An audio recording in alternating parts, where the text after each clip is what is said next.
नमो अरहंताणं नमो सिद्धाणं नमो आर्याणं नमो अध्यायाणं नमो लोये सवसाहूणं शुद्धात्मानमनेकान्तं साधुमुत्तम मंगलम वंदे संदस्य सिद्ध्यर्थं संदस्य अर्थप्रकाशकम् मंगलम भगवान वीरो मंगलम गौतम गणी मंगलम कुंदकुंदाज्यो जैन धर्मोस्तु मंगलम सर्वमंगल मंगलम सर्वकल्याणकारकम प्रधानम सर्वधर्माणां जैनम जयतु शासनम प्रगटे निज अनुभव करे कीर्तन सत्तारू सब ज्ञाता लक्ष्य नमो समय सार से निर्मल ध्यान लगाए के कर्म कलंक जलाए भय सिद्ध परमात्मा वंदो मन बचता है। ओम नमः। पाप रूप परिणाम का फल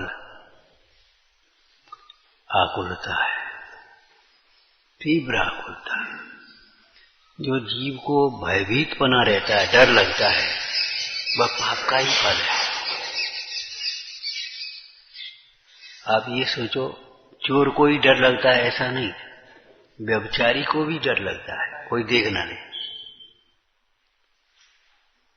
छिपा करके कोई भी कार्य करता है, डर लगता है। अनाप शनाप परिग्रह वालों को भी डर लगता है, कोई छीन न ले, कोई लूट न ले। हिंसक को भी भय लगता है। व्यक्ति सर्प से डरता है, सर्प व्यक्ति से डरता है।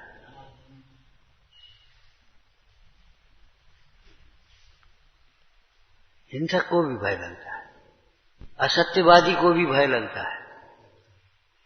भय लगता है तो भय के कारण को दूर करना चाहिए, ये नियम की बात। ये कहने से काम नहीं चलता। क्या करें, डर लगता है, डर लगता है। काहे का डर लगता है जी बताओ।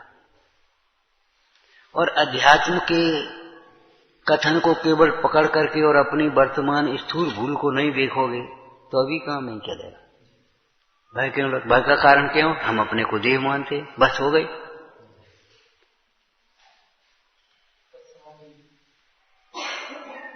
तात्कालिक विचार, तत्संबंधी विचार भी करना चाहिए। भय का कारण क्या होगा कि कोई न कोई पाप है भीतर। कौन सा पाप है ये आप खोजो।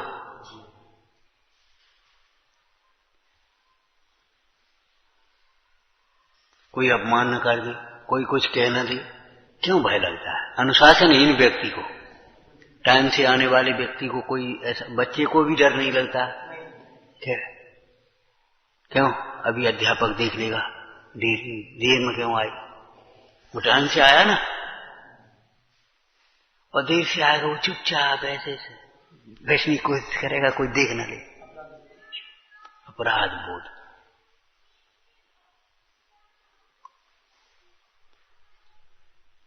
अनुशासनहीन व्यक्ति को डर लगता है।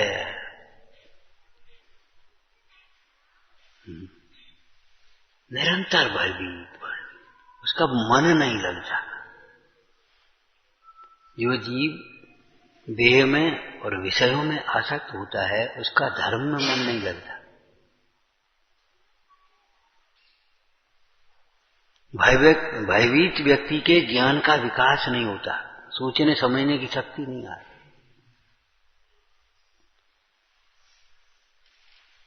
ये कल पाप के फल की चर्चा की थी, तब ये कहा था देखो भाई, पाप का फल नरक में जाओगे।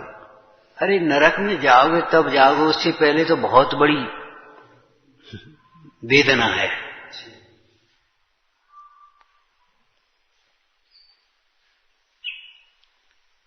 पहला भय है इहलोक संबंधी भय। परलोक संबंधी भय तो दूसरा है।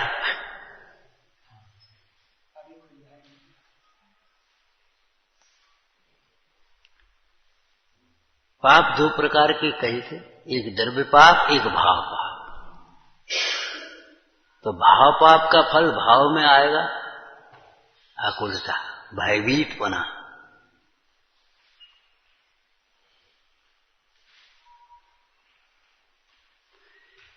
ये बात हम बहुत जोर दे करके कह रहे हैं इस बात को।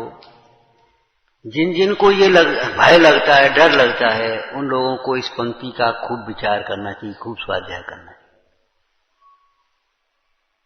और आराधना के मार्ग पर निकलने वाले जीवों को तो विशेष रूप से भय छोड़ देना चाहिए। काहे का डर? काहे का डर? पाप करने का डर नहीं लगता, पाप खुलने का डर लगता है, दंड का डर लगता है। जो चौंगट दुखते डरे तो तज सब पर भाव। यदि तुझे डर लगता है तो ये पाप छोड़ दे।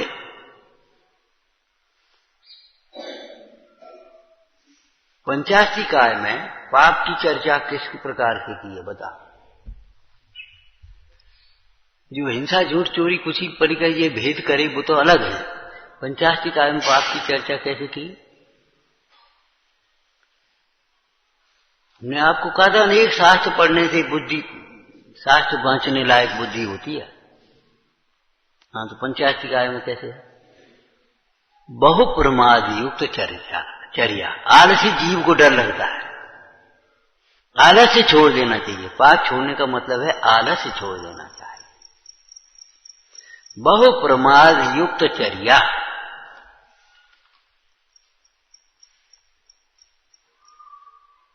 आलोचना पाठ में ये प्रमाद की थी, हा प्रमाद सताई, बिन देखे अग्नि जलाई। हा प्रमाद सताई।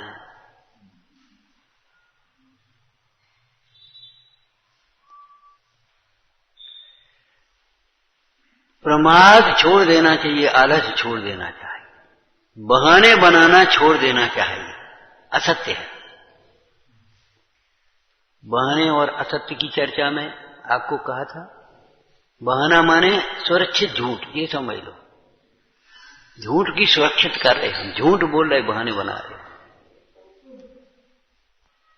वो हम आ नहीं पाए कि आए नहीं, हम कर नहीं पाए, कर ही नहीं पाए कि किया नहीं। वो समय नहीं मिलता कि समय को तुम निकालते नहीं, कीमत नहीं समझते। जो ये कहते हैं समय नहीं मिलता, उनका सर्वेक्षण कर लेना, भी बहुत समय बर्बाद करते होंगे प्राय। और फिर फालतू कार्यों के लिए तुम्हें समय मिलता है और अपने प्रयोजनभूत कार्य के लिए समय नहीं मिलता, इसका मतलब क्या हुआ?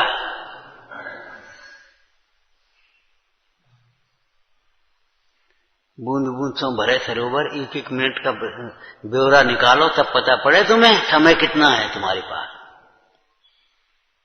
वो 2 मिनट हमने सोचा 2 मिनट में क्या होता है, 2 मिनट में क्या होता है, और कहीं भी समय नहीं। 2 मिनट करके तो 50 मिनट खराब करोगे, कहीं भी समय नहीं।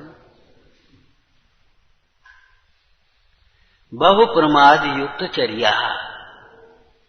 4 प्रकार की संज्ञाओं में आसक्तता। आहार, खाने पीने में कितना समय लगाते हो, कितना बचा सकते हो। आप ये सोचो, बचत की आदत डालो, बच्चों को भी बचत की आदत। हमने आपको निर्देशिका में भी ये बात कही है कि देखो, हर बच्चे के पास एक एक गोलक होना चाहिए। धन की दृष्टि से भी एक एक गोलक होना चाहिए।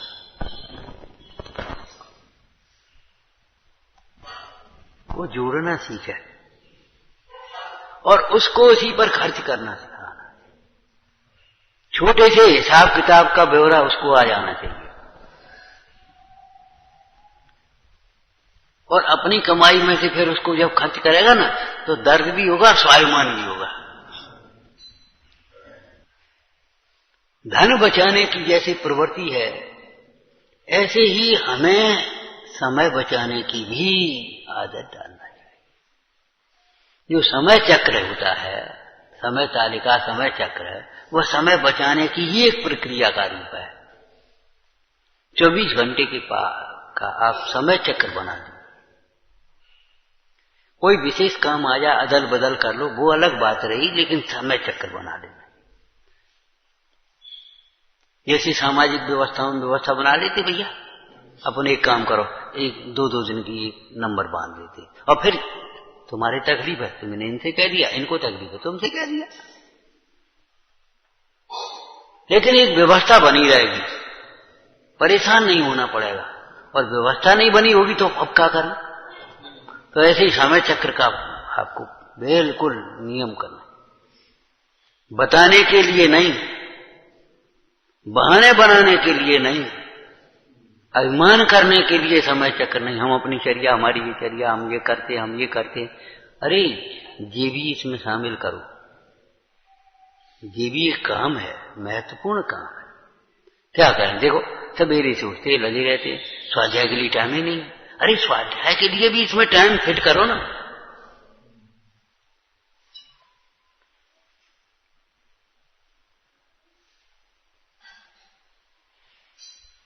डर लगता है लेकिन उपाय करते नहीं।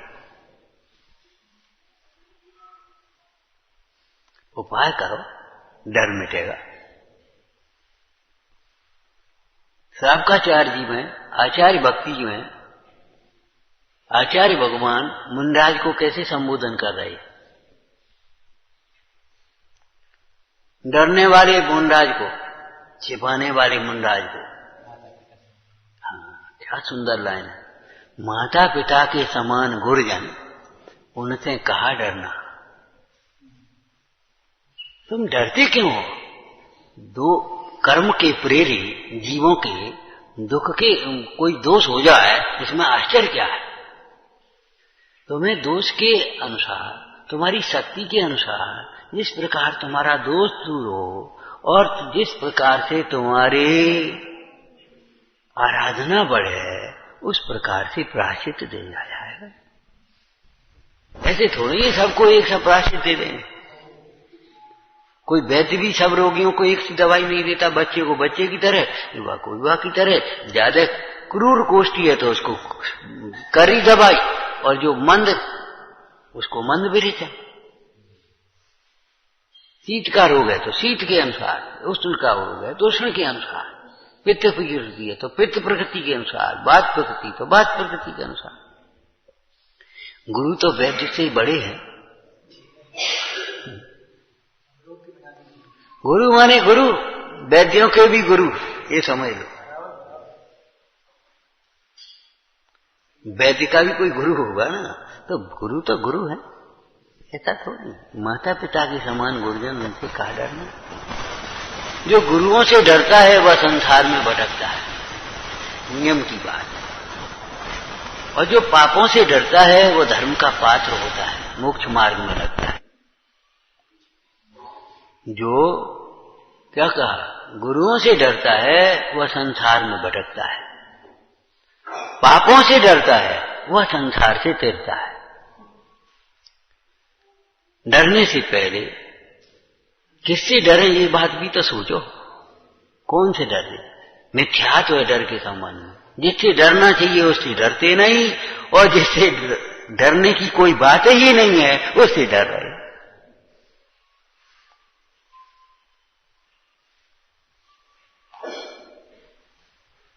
ये पाप का फल है जो डर लगता है। कौन से पाप का? भाव पाप है कोई,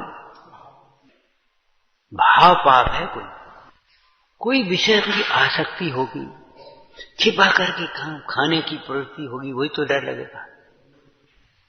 छिपा के रख दिया फिर निकाल के अपने खा लिया तो डर लगता है, कोई देखने नहीं। तो छिपा करके रखते क्यों हो, करते क्यों हो? कारण का अभाव होने से कार्य का अभाव होगा।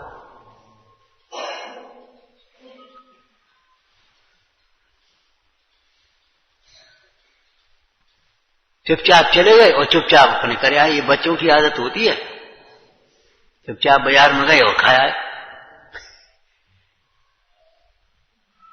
तो भाई इसमें तुम्हारा हित कहां है, ये तो बताओ। क्यों? कोई अध्यापक हो, कोई माता पिता हो, कोई गुरुजन हो, विचार करो। रोटी खाने के लिए मना करते हैं, दूध पीने के लिए मना करेंगे। जो नहीं खाने लायक है उसी को खाने का मना करेंगे। तो गुरुजनों की आज्ञा का पालन करना, इसमें तो अपना हित है ना। कोई ये मना करेगा तुम पूजा मत करो, कल स्वाध्याय मत करो,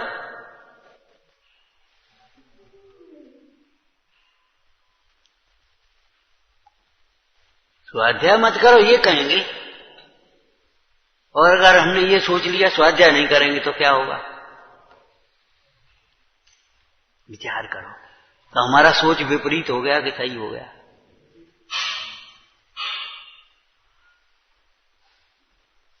विपरीत विचार करने का फल होगा दुख बढ़ेगा, भय बढ़ेगा, भय बढ़ता चला जा रहा, भयभीत, डर लगता है। इसका मतलब है हम विपरीत विचार करे बैठे, और विपरीत विचार का मूल होगा विपरीत मान्यता। हमारी मान्यता विपरीत है।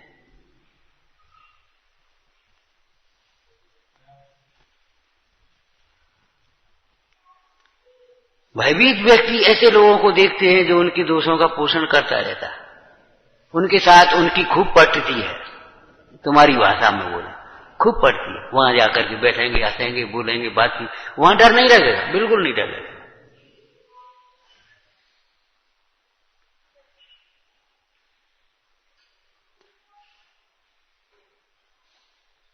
ये तुम्हारे घर का पता पूछा जाए तो ये कहने से काम नहीं चलेगा हमारा घर भारत में है। ये इतना सत्य है कि कोई असत्य की बात ही नहीं है, लेकिन इससे आपके घर तक नहीं पहुंच पाएगा कोई।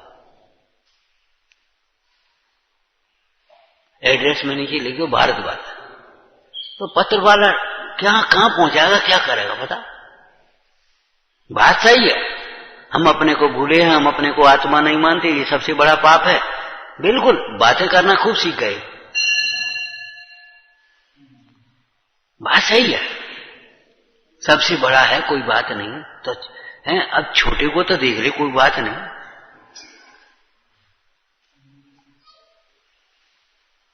माने चिंतन करेंगे तो ऐसे चिंतन करेंगे उसकी छिपा, बिल्कुल उस पर चोट नहीं पड़ने देंगे। जैसे कुमाता होती है, वो बच्चे के दोष को छिपाए, अब बच्चा है वो कर लिया होगा आगे, वो बच्चे को सह देती रहती है। ऐसे हम इन पापों को सह देते हैं।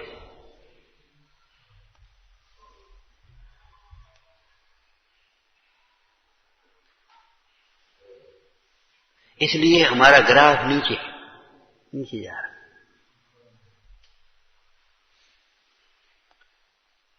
ये लाइन बिल्कुल याद रखना, गुरुजनों से डरोगे तो संसार में भटकोगे, हैं? पापों से डरोगे तो संसार से तिरोगे। संसार से तिरना है तो पापों से डरो। जो स्वयं पाप से विरक्त हो गए और जो पाप को छुड़ाएंगे, ऐसे गुरुजनों से क्या डरो?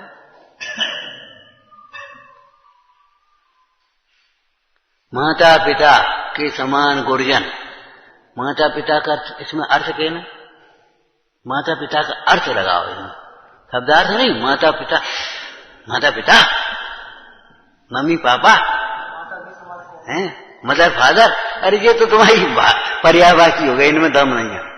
माता पिता माने जन्म देने वाले,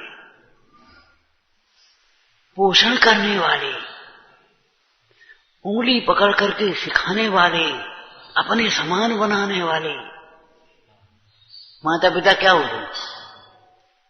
कोई माता पिता अपने बेटे को दुखी देखना चाहता है?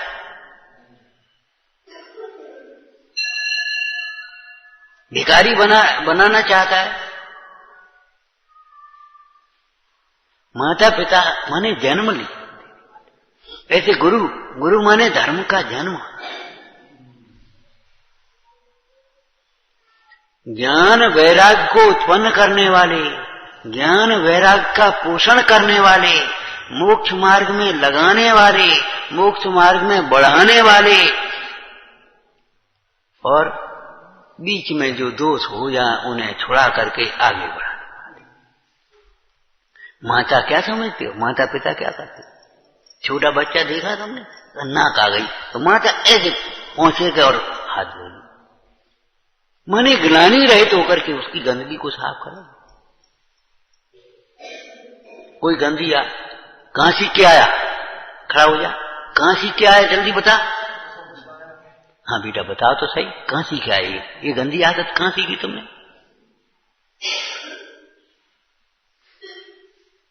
नहीं करोगे, ये अच्छी बात नहीं। ये कहां से लाए, कहां से उठा रहा है, किसकी है? बता जल्दी, दे करके आओ। माने दोषों को छुड़ाने वाले है। सच्चे माता पिता तो गुरु ही है, सही पूछो तो। केवल शरीर का पोषण नहीं, संस्कारों का पोषण होना चाहिए, ज्ञान वैराग का पोषण।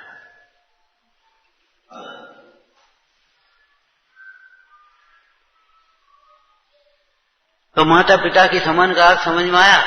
ज्ञान वैराग को जन्म दे रहे। धर्म का जन्म किससे हुआ?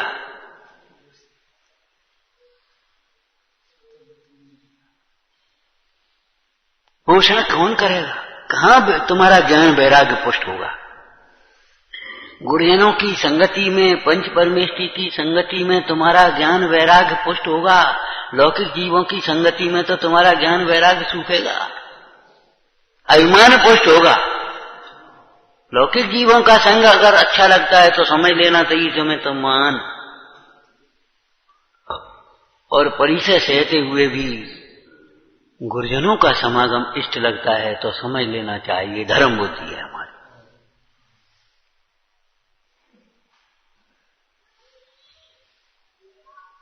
माता कैसे खाना सिखाती है, बोलना सिखाती है, चलना सिखाती है। बताओ, सब कुछ माता सिखा रही है कि नहीं सिखा रही? तो जैसे ही यहां करती ऐसे गुरु हमें सब सिखाते। उंगली पकड़ सिखाते गुरुवर, ज्ञानी गुरु निर्गंथ है। कहां चलना? उंगली पकड़ सिखाते चलना। कहां चलना? मोक्ष मार्ग में चलना। संसार में चलना तो संसार की माता ने सिखा दिया, लेकिन मोक्ष मार्ग में चलना जिनवाणी सिखा दी। वो भजन तुम्हें याद होगा, हमें निज धर्म पर चलना सिखाती रोज जिनवाणी।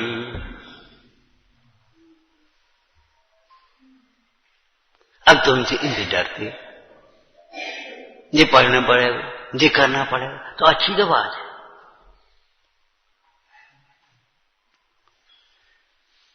पाप जब तक नहीं छूटता तब तक भय नहीं छूटेगा, दुख नहीं छूटेगा। दुख का कारण बुरा कार्य, तब तक सब तुम्हारी बुराई करेंगे। बहुत बुरा लड़का, बहुत बेकार लड़का है। माता भी कहेगी बहुत बुरी आदत है, मैंने बुरा शब्द लगा होगा, बुरी आदत है, बुरा लड़का है,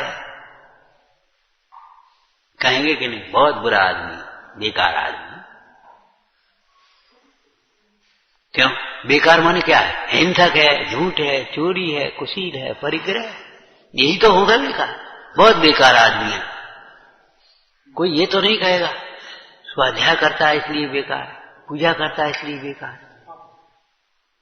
पाप को ही बेकार कहा जाता है, पाप की ही निंदा होती है।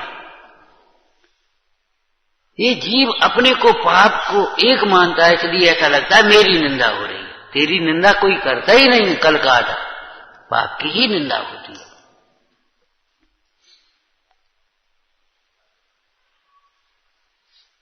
तो पाप का फल भयभीत बना, और भय बने क्या होता है? भय दुख रूप है। जो कसा है ना भय, आत्मा को कसे, दुख दे। मोक्ष मार्ग से दूर करे, तो ये भाव पाप का फल है। और जो नाना प्रकार की संसार में प्रतिकूल संयोग सामग्री मिलती है, वह द्रव्य पाप का फल है, पाप के उदय का फल। शरीर में रोग है, ये पाप के उदय का फल है। समझ में आया ना? और भीतर में जो वेदना, दुख, ये पाप का फल है, आज्ञा का फल।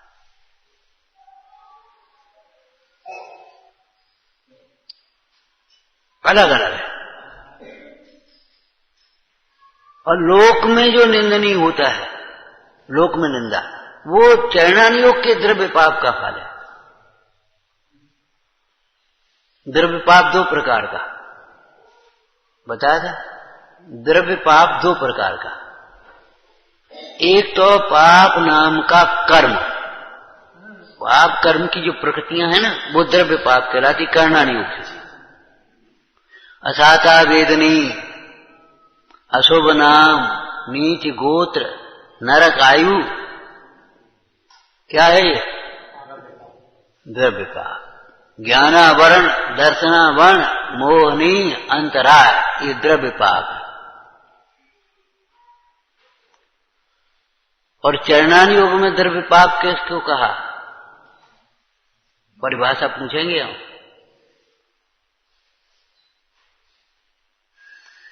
पाप के परिणाम के निमित्त से होने वाली जो वचन और काय की क्रिया चेष्टा है, वह द्रव्य पाप कहलाता है। पाप के परिणाम भीतर हो गए ना, वो भाव पाप हो गया। किसी की वस्तु बिना पूछे ग्रहण करने का भाव, वो भाव चोरी हो गया। और उस भाव चोरी के वशीभूत होकर के तू उठाला, ये द्रव्य चोरी हो गई, या स्वयं उठाला।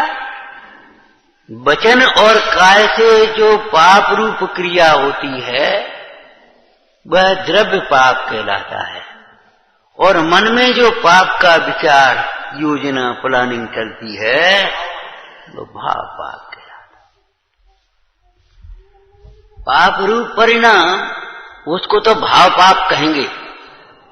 और द्रव्य पाप दो प्रकार से कहेंगे।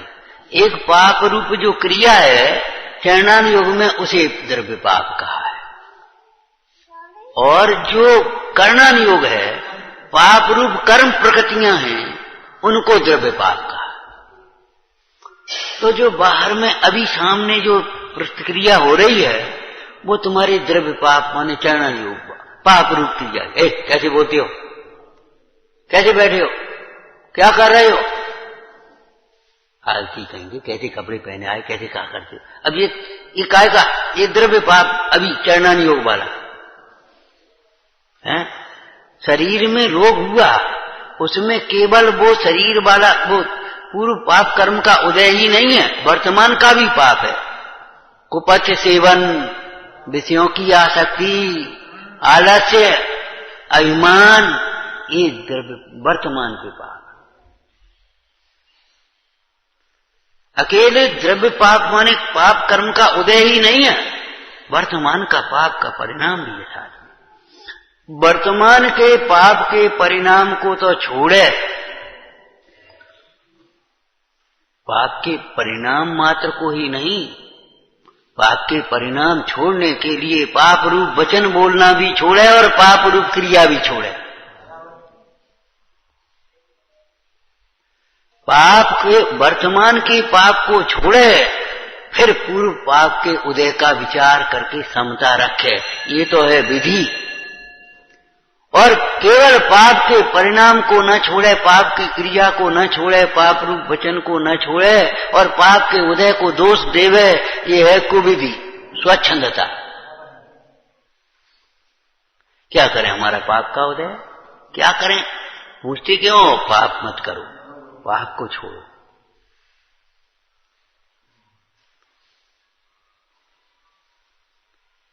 पुण्य और पाप के उदय के फल दिखाई देते नैमित्तिक, तो वह भोगने लायक नहीं है, समता रख करके निर्जरा करने लायक है, शिक्षा लेने लायक है। शिक्षा लेने माने ऐसा पाप अब न हो जाए।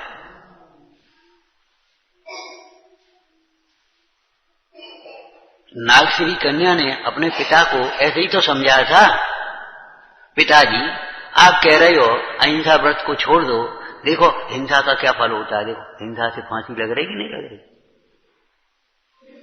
मुनिराज ने यही तो हिंसा का त्याग कराया है, जिससे फांसी लगती है, ऐसा पाप तो छोड़ने लायक है। हाँ पिता बेटा एक ये रहने दे, चार को छोड़ दे। देखो जिस झूठ का फल ये है उसको ही तो छुड़ाया है, ठीक है ये भी रहने दे, मतलब फल को ही तो बताया था। और देखो कर्म के उदय को, कर्म आपके ज्ञान का विषय नहीं है, कर्मण वर्गना इतनी सूक्ष्म है, वो आपके ज्ञान का विषय नहीं है। कर्म की नैमित्तिक क्रियाएं दिखाई देती हैं, उन नैमित्तिक क्रियाओं को देख करके पाप का फल, पुण्य का फल का निरूपण किया जाता है। शरीर में रोग हुआ, ये पाप का फल कहा जाता है। नैमित्तिक है कि नहीं? पाप के उदय होने पर शरीर में इस प्रकार की अवस्था हुई, तो उस अवस्था को पाप का फल कह दिया गया। कोई व्यापार में नुकसान हुआ, अंतराय कर्म का उदय। भोजन में कोई विघ्न आ गया, अंतराय कर्म का उदय। अंतराय तुमने देखा है काला नीला पीला कैसा होता है, वो नैमित्तिक क्रिया को देख करके कहते। 10 बार याद करते हो याद नहीं होता, ज्ञानावरण कर्म का उदय है। क्या करें, व्यवहारी जीव को व्यवहार के बिना कैसे समझाएं? इसलिए किस प्रकार से कारण कार्य मिला करके निरूपण किया है, किस प्रयोजन से निरूपण किया, वो भली प्रकार से समझना। और नहीं तो तुम समझाओ कर्म को, कैसे समझाओ? कर्म के फल को समझाओ, कैसे समझाओ? कैसे समझाओ?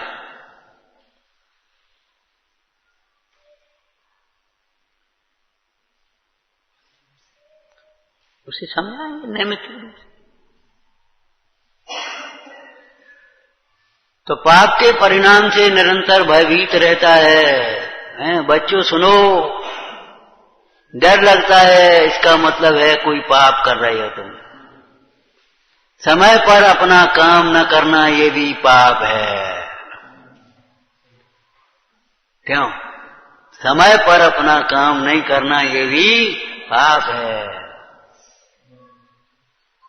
फिर तुम बहाने बनाते फिरोगे, बचते फिरोगे, भागते फिरोगे, छिपते फिरोगे। ये कौन भटका रहा है?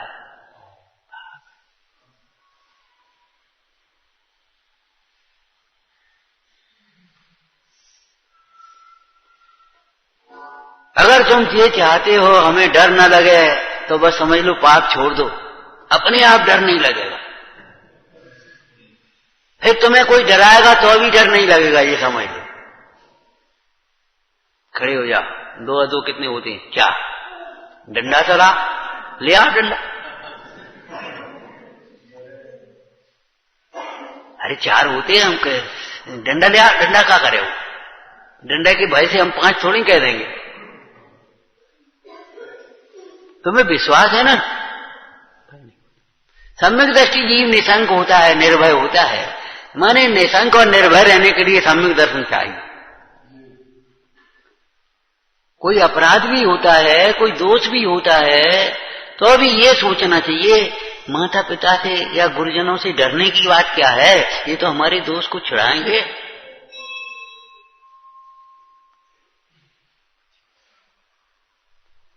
भगवती आराधना में आचार्य भगवान का जब स्वरूप लिखा तो कहा निर्यापक नाम का एक गुण होता है।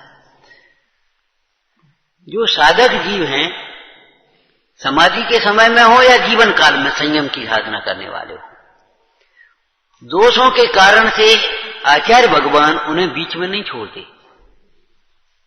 ताड़ना करते हैं, बात अलग है, अवपीड़ना, लेकिन बीच में छोड़ते नहीं, निर्यापक है, पार ले जाएंगे पूरे।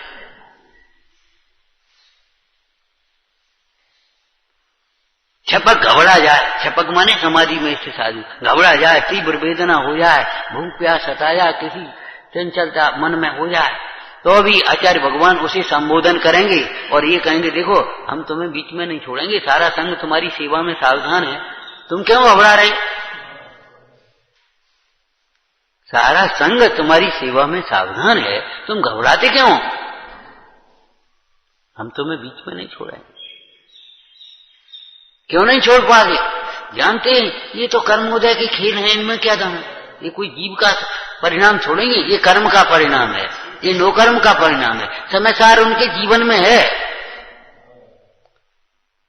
तुम प्रसंगानुसार समय सार की बातों की चर्चा करते हो, लेकिन ज्ञानियों के जीवन में समय सार बोलो उनके दुर्विकल्पों का समाधान करता है, दुर्विकल्प उत्पन्न ही नहीं होने देता। ये कर्म का परिणाम है। कितना ही बड़ा पाप हो जाए, ज्ञानी जीव के अरे ये कर्म का परिणाम है, इसका नहीं, इनका कोई। हे साधो, ऐसे स्नेह भरे वचन बोलते हैं। वहां फिर एक प्रसंग आया कि छपक का किंचित भी तिरस्कार नहीं करना चाहिए, कठोर वचन नहीं बोलना चाहिए। अगर उसके मन में शल्य हो जाए तो समाधि बिगड़ जाएगी, उठकर चला जाए और कहीं उल्टा काम करने लगे तो धर्म की निंदा होगी। इसलिए तिरस्कार नहीं करना चाहिए। वहां तो छपक की लिखी है, यहां अपने को सब कुछ समझना चाहिए। किसी भी प्राणी मात्र का तिरस्कार मत करो, कठोर वचन मत बोलो। पर्वतकार कठोर निंद नहीं बयन उचार। पाप छोड़ने के लिए ये परिभाषाएं खूब पढ़ो और इनका खूब विचार करो। दरअसल क्या है, हमारे जीवन में जो डर गया है वो हमें पाप ही नहीं लगता।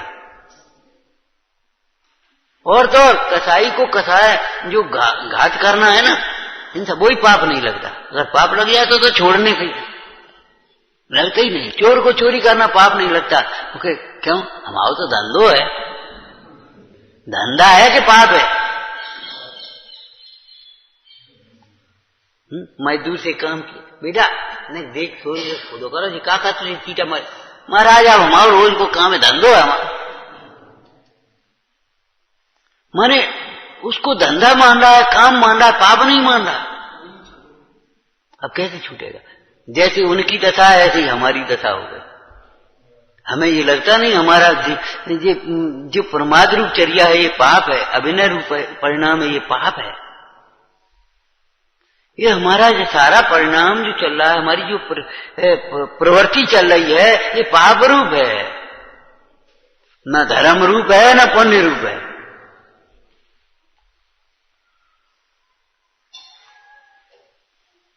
बहु प्रमाद युक्त चर्या, चार संज्ञाओं की तीव्रता है, ये पाप में लिखे। प्रवचन सार जी में दुष्ट चिंतन, दुर्वचन और दुष्चेष्टा ये पाप में लिखी है। यहां तो भेद करके समझाया, हिंसा झूठ चोरी कुशील परिग्रह।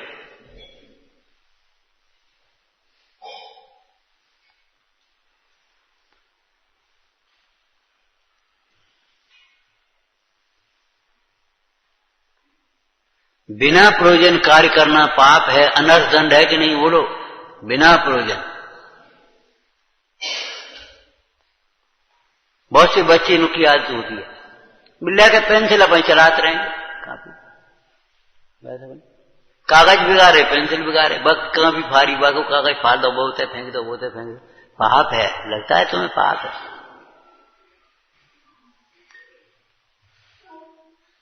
अपने ज्ञान का, अपने समय का, अपने धन का, अपने शरीर का, अपनी इंद्रियों का दुरुपयोग करना ये पाप है।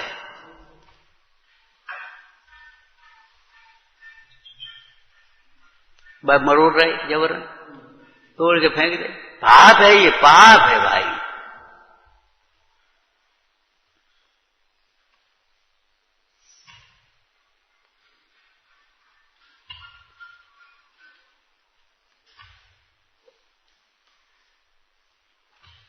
ये पाप का फल है, भयभीत बना और व्यवहार में निर्भय रहना,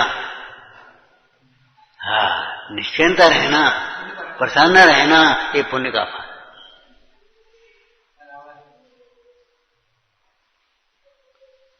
जब कोई आप अच्छा लौकिक में भी अच्छा कार्य करते हो तो कितनी प्रसन्नता होती है। पूरी तैयारी के बाद परीक्षा के लिए जा रहे हो, कैसी कितनी प्रसन्न मुद्रा, और नकल के भरोसे जा रहे हो तो कितनी भीतर में कितना कैसा परिणाम है। पूजा करते समय कैसी प्रसन्नता है, दान देते समय कैसी प्रसन्नता है, और चोरी करते समय। माने पुण्य के परिणाम की पहचान, चित्त में प्रसन्नता होगी, उल्लास होगा। अभी सम्यक नहीं है, व्यवहार है।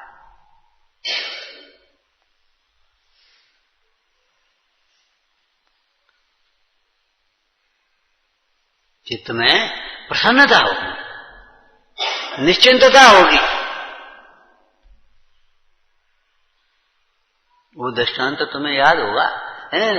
गुरु चेला दोनों जा रहे थे, हैं? बेटा जल्दी चल, डर लग रहा है। शिष्य थोड़ा पढ़ा लिखा था, सोचने लगा डर लगता है जी, बाबा को काय को डर लग रहा हो भैया? जब पोटरी में कछू है, उन्हें देखो, और वो धन नहीं फेंका। धन फेंकते क्यों? अरे वैसे ही फेंकने लायक नहीं है, और वैसेयों में फेंकने लायक नहीं है, ये कहने का मतलब। एक पत्थरा लिया और पटक दिया कुआं में, आवाज धम भई, और पोटली लेकर के वो चल दिया। बाबा जी जल्दी चल, डर है, डर तो हमने कुआं में पटक दो, अब कछु डर नहीं। अरे जिसका संयोग हुआ उसका वियोग होगा, डरते हैं से क्या काम चला? शरीर का संयोग हुआ, वियोग होगा कि नहीं? अब डर कहीं वियोग न हो जाए, वियोग नहीं, मर न जा। अरे मरे वो जो मोह करे, शरीर का वियोग होगा। तुम तो गाओगे, बच्चे गाओ, क्या गाओगे बता? देह मरे से मैं नहीं मरता, अजर अमर में आत्म स्वरूप, सहजानंदी शोध स्वरूपी अविनाशी में। अरे हमें कहा कहीं मरने जा, अरे काय को मारे? तुम तो यहां बैठे हो इतने उत्तम स्थान पर, कबीरदास ने लिख दिया, सुनाया था, याद आया कि नहीं? राम मरे तो मैं मरूं, मेरी मरे भला, अविनाशी की गोद में मारो मरो न जाए। जिसने जो अविनाशी की गोद में बैठ गया, अर्थात जिसने अपने को अविनाशी अनुभव कर लिया, वो मरे काय को मरेगा? जो जन्मदिन मनाएगा तो मरेगा। आज मेरा जन्म हुआ तो मरेगा, और जन्म ही नहीं हुआ तो मरेगा काय को? संयोग हुआ तो वियोग होगा, और संयोग ही नहीं हुआ तो वियोग काय का होगा?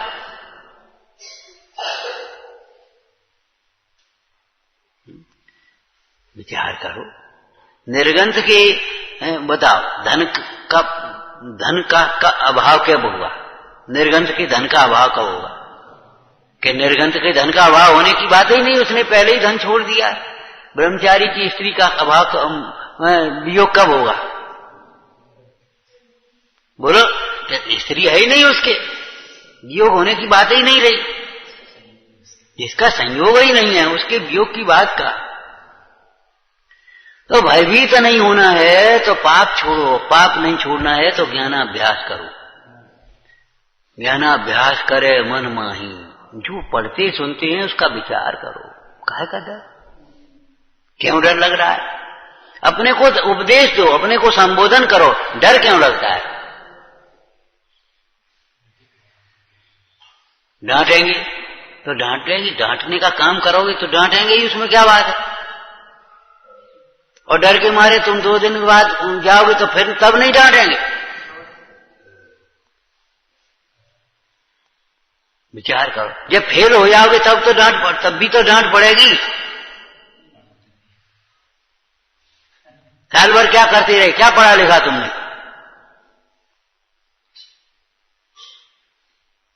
भाई डांटने वाले अगर हितैषी हैं तो वे तो तुम्हारे हित के लिए डांट रहे हैं, तुम उस पाप को छोड़ो ना। हम मतलब पाप की रटंत परिभाषाएं सीखे, हिंसा झूठ चोरी कुशील परी के पाप, या फिर अपने आत्मा को न जानना पाप, बस खत्म हो गई बात। और जो हमारी परमाचर्या है, जिसके कारण डर लगता है, वो हमेशा हमारे अभिमान के कारण डर लगता है। देखो बहुत जने पूछे, देखो हम आए तो जहां हमसे कोई कुछ कहेगो तो नहीं, तुम कहे को काम कहोगे तो करें, कहेगो नहीं, हम 8 बजे सोच रहे हैं, हमसे कोई कुछ कहे नहीं। वाह जी, कोई बात रही? हम चाहे कुछ करते रहें, चाहे करें चाहे नहीं करें, काम करें नहीं करें, जो कुछ भी, हमसे कोई कुछ कहे नहीं। ये कोई तरीका तो नहीं। कहेगा वो तो कहेगा। कहने का काम करोगे तो कहा जाएगा ना, अगर तुम्हें ये है हमसे कोई कुछ कहे नहीं तो कहने का काम ही मत करो।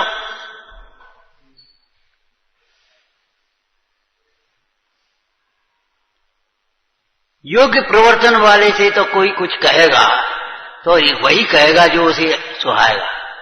शाबाश, बहुत बढ़िया। बताओ क्या कहेगा? योग्य प्रवर्तन करने वाले को तो कोई कहेगा तो क्या कहेगा? माने अच्छे को अच्छा कहेगा, बुरे को बुरा कहेगा, विवेकी या फिर ईर्ष्यालु जी होगा, उसके कहने की परवाह मत करो। उसे कहने की क्या परवाह करते हो? लौकिक में भी शराबी कबाबी वाले आदमी की बातों पर ध्यान दिया जाता है क्या?